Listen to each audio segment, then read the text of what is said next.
My name is Born. I'm lucky or unlucky, still undecided on that one. What I do know is things tend to get a bit fucked up around me. Why? I'm not too sure. I used to do a lot of things. I used to be involved in piracy. That's just kinda how things fell into place for me. It wasn't exactly a choice so much as happenstance of my situation. Not all of it was bad. In fact, that's how I met and lost my best friend. Picture a cute spitfire of a woman that could kick your ass 3 ways to Death 7, and a comeback ready on her lips for that insult you didn't know you were formulating. Helia was a big part of my world, someone that was helping me regather my sanity. I lost her on a dive. Something else I used to do a lot of. Something we used to do a lot of. We worked off the AMS False Horizon, captained by Morden Prescott.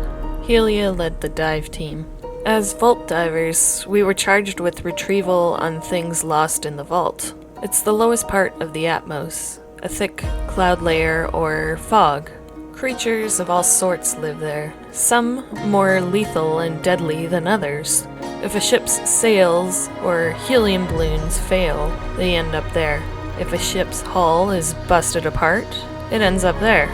If a storm wreaks havoc on a ship, yeah, it ends up there.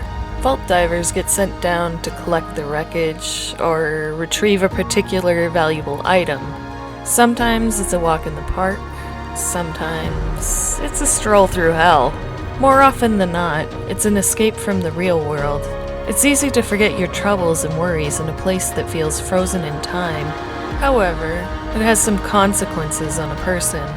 Obvious dangers aside, there's this thing we call vault madness. There are many theories on what causes it, but the end result is the same. The person is mentally unstable. Sometimes it can be cured. More often than not, the person is too far gone to make a recovery. I feel like I might have bordered on the line of unsavable, but here I am, still able to hold a conversation. I was abandoned in the vault by one of my previous crews. Like I said, things tend to get fucked up around me, and I may have been blamed for something that wasn't my fault. I was left there to die. That kind of fucks with your head. Dehydration and hunger don't help that. It's a vicious cycle of tormented thoughts. Not something I would wish on anyone. It fucked me up pretty bad. I did escape, probably more from my desire to stay alive than anything. The following months are a mash in my head. I drank a lot. I fucked just about as much as I drank. The alcohol blocked out most of the voices I had started to hear. Ghosts are the best I can describe them, almost like they wanted to get out of the vault as much as I did. Hitchhikers in my mind. And as for the fucking, it's something real. It allows me to feel, I suppose. Having a separation from everything for a couple of weeks, completely cut off from the world. Yeah, I already explained it left me fucked up. Hallucinations were pretty common in week 2. It's not just the contact with someone I crave. I need to know it's real. I call it grounding. It clears the fog that builds up in my head. Brings me back to where I was before I was left in the vault. I have heard that some people can do that with meditation. But let's be real here. Do I sound like I could sit long enough to find my zen? This, however, seems to have created a hang-up I never thought about. I'm seeing someone. A darling of a Shar. Fuck if I know why she even looked my way in the first place. She is far too good for me. And I haven't told her yet. It stresses me out. Which starts the stupid fucking cycle that caused the problem in the first place. But back to Helia. She found me in my dark spiral. She convinced me to crew with her. I was pretty drunk at the time, and boy was the next week a roller coaster. She said something that night that sticks to my very bones, more so now that she isn't here. All divers need a vaultic ghost or two. Have you found yours yet? She haunts me. It's not a bad thing, it's just not what either of us expected. When it first happened, I was pretty sure it was just on my end. I was the one that killed her, by the way. To be fair, I had no idea it was her at the time. We were dealing with an outsider that fucks with your head and makes you see things that aren't always there. Outsiders are pretty self-explanatory in my opinion. They are creatures, beings that come from an outside world. Often, they're magically inclined and will fuck your shit up. For some reason, the vault draws them. My best guess is it's an in-between place that's not where most of them intended to end up. Once they get there, the vault traps them, aptly named, I suppose. Not a lot of things get to willingly leave the vault.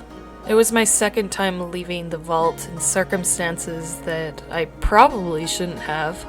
Well, last time it was the prolonged exposure to the vault that fucked me up. This time, I don't even know how long we were in the vault for. I just know that the false horizon wasn't there when I was being shipped out by whale. Yes, I do realize how crazy that sounds. Shit is kinda fucked up for me, okay?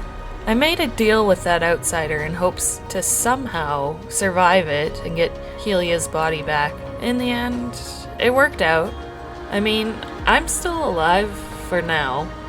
The outsider is banished and Helia's body's been laid to rest. Looking back at it now, it makes a little bit more sense to me than it did at the time. The outsider could control dead things. When I was found, I was told that the whale was dead, and had been dead for some time, but I had felt it mimicking life the whole way back to the vault's surface. In fact, I'm still not sure it was dead when I fell onto its back. The whale could have been alive when we started that journey. It's why most that don't know me call me Born Mad Hades, or Mad Hades, a name for every time I escaped the vault. I hate it. At the same time, I don't want to let go of things that have shaped me. I may have gotten sidetracked again.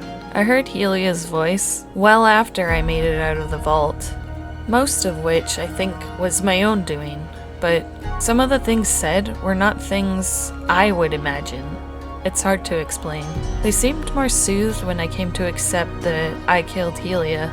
The outsider was also in my head, twisting and using some of the voices, not helping me plead sanity to the normal people.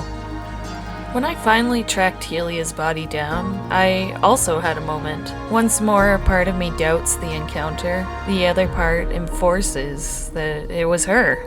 Most of the conversation was from her to me. It's hard to make that shit up on your own. But I had been badly injured.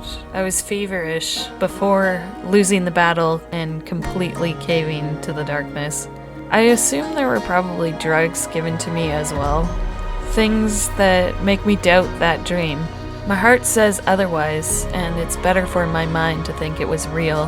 Perhaps it's not a typical haunting, but Helia wasn't exactly a typical woman in my eyes. I don't do a lot of vault diving anymore. Not really my choice.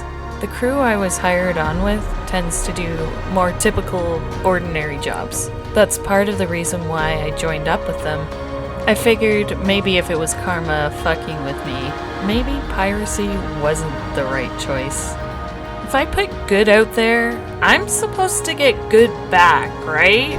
The ship has changed, the job has changed, my attitude is a work in progress, but things still keep fucking up. The idea is someday I will be an owner-operator of a ship. It's a pretty ambitious goal, and I have a hard time saving money with some of my habits. Blessing or curse, Helia has left me her project ship with beautiful blueprints for an ideal vault diving craft. It means technically I have a ship, but it doesn't run yet. I just want to be able to make the calls. What jobs we do? Oh, it didn't make a profit? Well, shit. I know whose fault that is. Where we go? Oh, we got lost? Yep. That was my bad. Things I will have control of. Things that I know were my fault and not some outside force working around me fucking shit up. Chasing sanity, I suppose. Welcome to my mind. Signed, Born Mad, Hades.